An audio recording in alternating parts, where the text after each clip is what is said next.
Today, we present to you a compilation of Supreme Master Ching Hai's lectures titled, Save Our Planet, Eliminate the Production of Meat.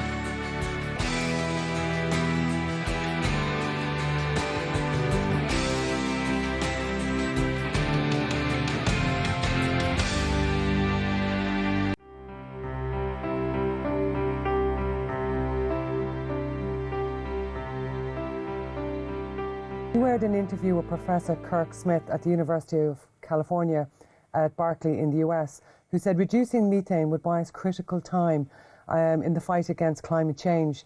He also said that livestock were the greatest human-caused source of methane and suggested government tax meat to reduce consumption. Supreme Master, can you please help us to understand how reducing human-caused methane will cool the planet faster than reducing CO2? Scientifically speaking, methane ends its effect much faster than CO2, and its warming potential is greater than CO2. So if the methane is gone out, then we cool the planet quicker. And the methane dissipates out of the atmosphere in 9 to 15 years, but the CO2 lingers for an estimated range of 40 to 200 years. So because methane goes out faster and heats up the climate more, so if it goes out, then the Earth cools more and quicker compared to CO2 effect. So some intergovernmental panel on climate change scientists say that eliminating livestock farming would be the fastest way to bring down methane and cool the planet, thus buying critical time, in the fight against global warming, as they said. So in an interview with the Supreme Master TV, Dr. Kirk Smith stated that the CO2 emissions could still be hitting the planet 1,000 years after they are emitted. Can you imagine?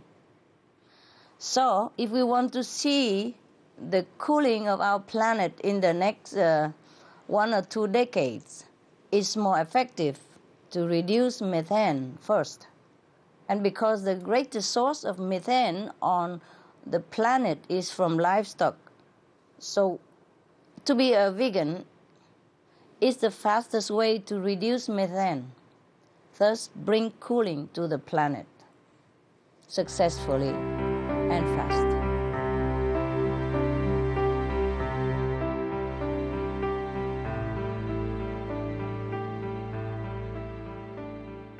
Thank you so much for your work. And here in Southern California, there's a drought currently, and talking about water rationing. And what do the experts in the interviews have to say? The expert told us a lot of things, yes. They say that California right now is headed toward the worst drought in California recorded history, the worst drought they're heading to. The Sierra Nevada mountains, which supply much of the rest of California's water, is supplying now 61% of the usual amount in this past winter season. Winter season even.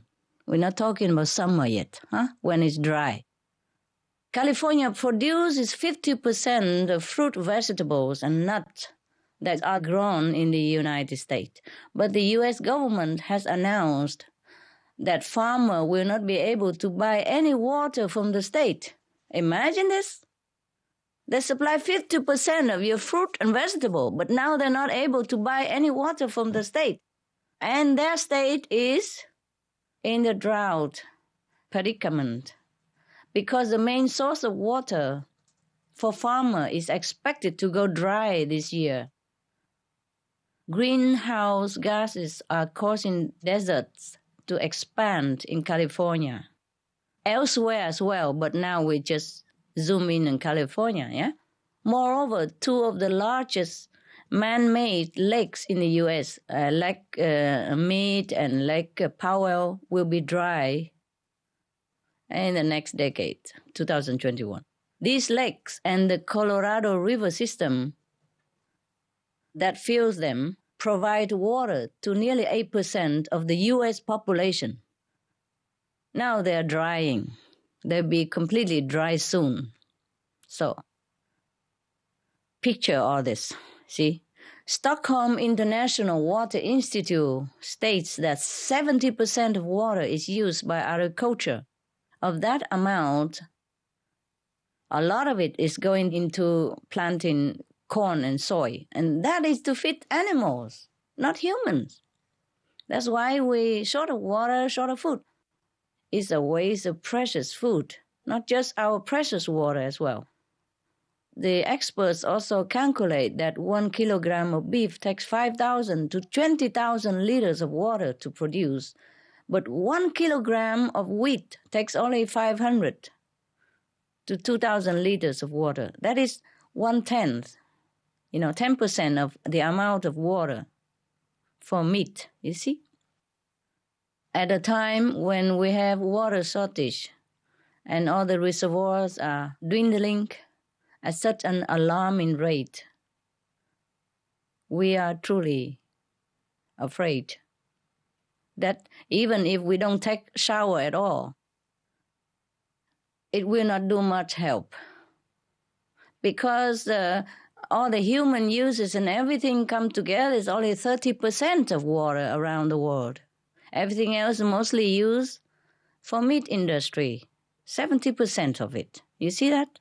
So even if you and I go ascetic, we don't even wash clothes. We go like the Himalaya yogis, the one who doesn't wear clothes, and we don't wash ourselves. We put ash on our body forever.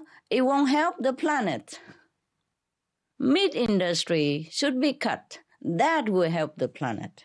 That will help to reserve our water, to refuel our lakes and our river again. That is physically and scientifically speaking.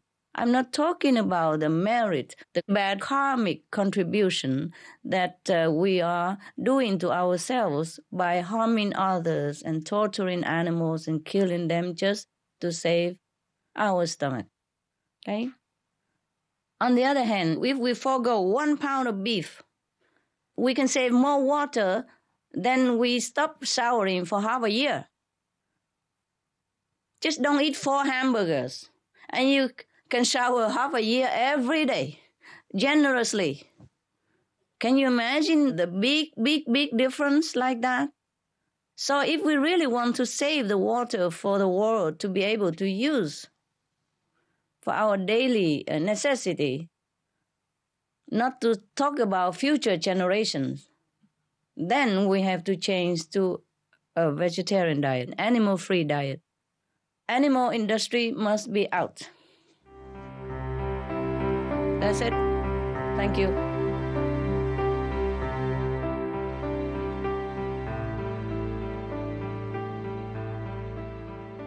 Fishing contributes to global warming primarily by disturbing the complex ecosystems of the world's oceans.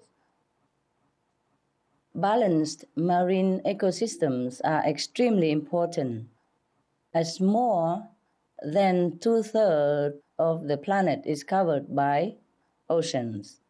They provide half of the world's oxygen and play a major part in regulating the global climate. So life on Earth truly depends very much on the ocean for survival. In addition, oceans also absorb atmospheric CO2, carbon dioxide, which directly helps to cool our planet. These are just a few among the great things that the oceans do. To disturb the balance of the seas, thus ultimately places our own lives in danger. So we could say that it is in our interest to care for the oceans if we want to survive, and all the life that they contain, including fish.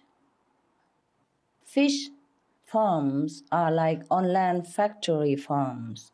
They have similar problems environmentally, with impact that includes polluting the bodies of waters. The farmed fish are contained in big netted areas of the ocean shore. with uneaten food, fish waste, antibiotics, or other drugs and chemicals that pass into the surrounding waters, where they harm our ecosystems and polluted our drinking source. Depleting wild fish stocks also. Fish like salmon that are eaten by humans are usually fed huge amounts of other fishes like anchovies. Studies have found that for every kilo of salmon that is sold in a supermarket, 4 kilos of wild fish have to be caught to feed the salmon. This practice also endangers sea animals, like sea lions and birds that are thought to be a threat, are often harassed with firecrackers or loud underwater speakers, causing pain, disorientation, and hearing loss. To marine mammals and others are often even shot dead. These are just a few of the problems associated with fish farming, which have become bigger as the fishing has increased. So the issues arising from related industries like the production of food for salmon have also been on the rise.